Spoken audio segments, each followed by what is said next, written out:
Marami akong oras, Miss Santiago. Uulitin ko. Sinabi ng biktima sa email niya na hinaharas mo siya at ang kapatid niya si Venus. Ganun ba katinding galit mo sa kanila para pagtangka mo patayin si Daniel Lindbergh? Ilang beses ko bang kailangang ulitin? Wala akong kinalaman sa nangyari kay Daniel. Imbis na nagsasayang kayo ng oras na pilitin akong umamin sa kasalanan hindi ko naman ginawa, bakit hindi niyo na lang hanapin yung totoong kriminal? Kung hindi ka ang gumawa nun, bakit natagpuan sa bangkay ng biktima ang hikaw mo? Bakit ba? Aminin mo na. Nagkita kayo ng gabing yun, di ba? Mag-isa ka bang matake sa kanya o may iba ka pang kasabwat? Bakit ba ayaw niyo akong paniwalaan? Inosente ako. Gusto ko na lang umuwi sa pamilya ko, sa anak ko. Miss Santiago, sobrang gasgas na ng istorya mo. Pwede ba magkwento ka naman sa akin ng kapanipaniwala? Rachel. Why have you started questioning her without her lawyer? Rachel, hindi mo kailangan sagutin yung mga tanong niya. Ito si Atty. Gonzales. Tutulungan ka niya. I want a private time with my client.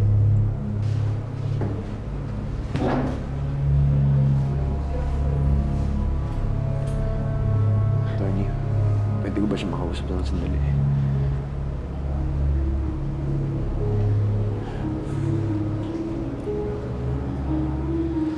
Rachel, kamusta? Paano mo nalaman? Sinabi sa akin ni Maya. Kahit tinawagan ko kaagad yung kaibigan ko sa PAO. Okay ka lang? David, ayoko na dito. Alam ng Diyos na wala akong kasalanan. Ayoko na dito. Pinabasin pa ako dito, David. Tulungan ka namin. Hindi okay ka lang lahat. Kapit ka naman.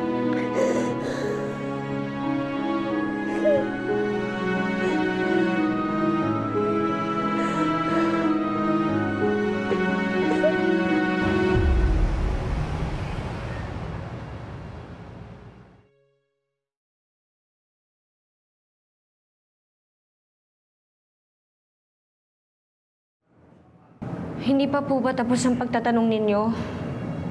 Hindi pa po ba ako makakauwi?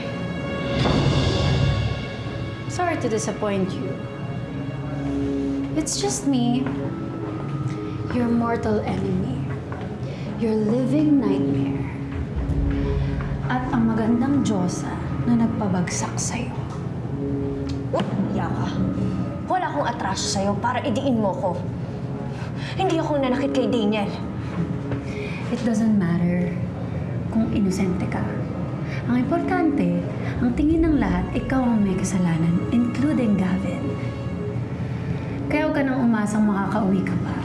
Dahil sisiguraduhin ko na itong kulungan na to ang magiging permanent address mo. Hayop ka. Wala akong atraso sa kanya! Ay! Tawan mo ako! Ano bang problema mo? Bakit hindi mo pa ako nilulubayan? Hayop ka!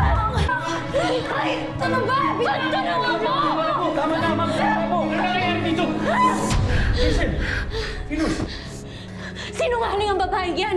Walang katotohanan lahat ng binibintang niya sa akin! Kita mo na, yung kriminal na yan, sasaktan pa ako kagaya ng ginawa niya sa brother mo. Sana kasi hindi ka na lumapit. Alam mo naman na pag nagtitikit kayo, wala iba nangyayari kundi gulo. Gavin, ako ang biktima dito at kaya kong patunayan na wala akong kasalanan. Hindi ka na, Venus, umalis na tayo.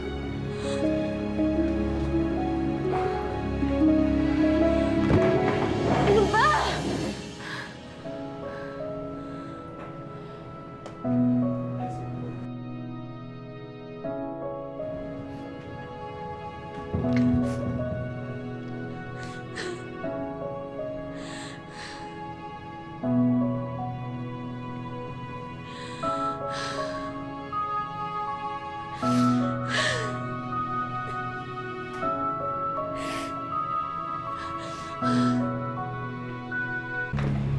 Venus, anong kabalbalan na naman tong ginawa niyo?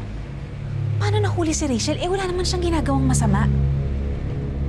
May kinalaman ka ba sa ebidensyang nakita sa kanya? Of course, wala. Kahit ako, nagulat ako nung hinuli si Rachel eh. Siguro pinagsuspetsahan siya ng mga pulis kasi siya yung may galit din kay Daniel. But you know she's innocent. Sana nagsalita ka para depensahan siya. You know I can't do that without implicating myself. Akala ko parang pag-usapan na natin to. Ate Allison, hindi ko pwedeng aminin na ako yung may sala. My God, Venus! Akala ko lowest point mo na yung ginawa niyo kay Daniel, yung pala you're even worse. How could you let another person suffer and take the blame sa mga kasalanan ginawa mo? Nakakatulog ka pa ba sa gabi? Palibhasa kasi hindi ka ina. Wala ka rin lalaki sa buhay mo, kaya hindi mo alam ang takot na mawala sila. Sige, sabihan mo na ako yung pinakamasamang tao sa buong mundo. Pero ate, ginagawa ko lang to dahil ayaw kong lumayo sa akin yung mga mahal ko. Virus, hindi mo ba naisip na kung naging mabuting tao ka, mas lalong hindi ka iiwan ng anak mo at ng boyfriend mo? Walang bulok na hindi umaalingasaw, Venus. Kahit anong pagtatago mo at pagtuturo mo sa iba, babalikan ka pa rin ng karma. Sige na, mauna na ako.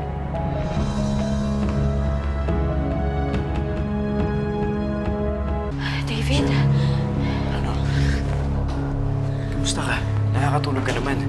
Gusto ko nang makalabas dito. Attorney, hindi pa po ba ako makakauwi? Hindi pa, Rachel. Dadaan ka sa isang inquest proceeding. Inquest? Ano yun? Isinasagawa yun ng isang civilian prosecutor. Sinisuri kung legal o hindi ba ang pag-aresto sa'yo. Ibig sabihin ng Rachel, ang piskal ang magdidesisyon kung sasampahan ka pa ng kaso o makakalaya ka. Attorney, hindi ako dapat sampahan. Na-set up lang ako. Kasama ko yung pamilya ko nung gabing may umatake kay Daniel. Kaya hindi totoo ang mga ebidensyang ginagamit nila sa akin. Attorney, totoo yung sinasabi ni Rachel. Pwede akong tumistigo. Nandun ako sa bahay niya nung gabing nangyari yun. Maghahapon na tayo, di ba? That can be a perfect alibi. Pero kailangan natin ng ebidensya para patunayan na nandun ka talaga nung gabing yun na mangyari ang krimen.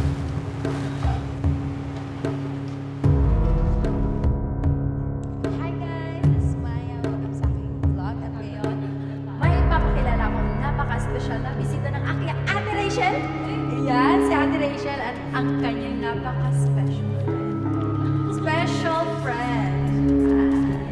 Pogi! Congrats na! Pogi na pogi kayo. Oh guys, lalagay ko ng hearts yan dyan. Lalagay ko ng hearts. Yan. Kiss naman dyan. Bye guys, see you guys.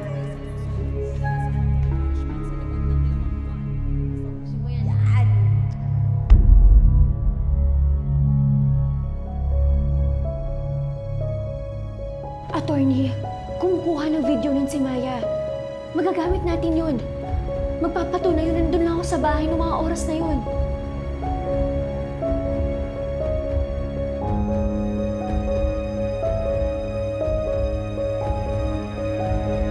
Hinihiling po namin na palayain sa lalo't madaling panahon ang respondent na si Miss Rachel Santiago. Walang sapat na ebidensya ang kabilang panig para patunayang meron siyang kasalanan. Hindi din valid ang warrantless arrest ng mga ginawa ng pulisya sa aming kliyente. Mapapatunayan mo ba na hindi nga iyang kliyente mo ang nagtangkang pumatay kay Daniel Lindbergh? Opo. Nais po namin ngayon ipakita ang unang ebidensya.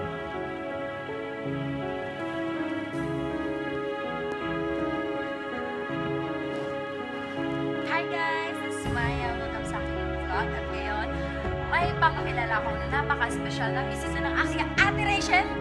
Yan, si Ate Rachel at ang kanyang napaka-special friend. Special friend. Pogi! Chika ka na! Pogi na pogi kayo. Oh guys. Tsaka, lalagay ko ng hearts yan dyan. Lalagay ko ng hearts. Bye! Oh, sige na.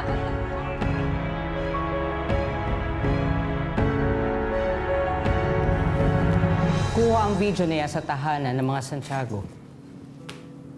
And kitang-kita sa video ang TV kung saan umiere ang news program ng gabing yun. Kaya talagang walang katotohanan na nakipagkita si Miss Rachel sa biktima. At malinaw na nasa bahay lamang siya nung araw na yun, nung petsa at oras na inatake si Mr. Daniel Lindbergh. Baka naman tampered na yung video na yan. Anong malay natin? Baka recently lang kinunan yan. In-upload ng kapatid na Rachel na si Maya ang video sa various social media sites. As soon as the video was taken, you can check yourself the date and time ng mga comments. Patunay na hindi talaga tampered ang video na yan.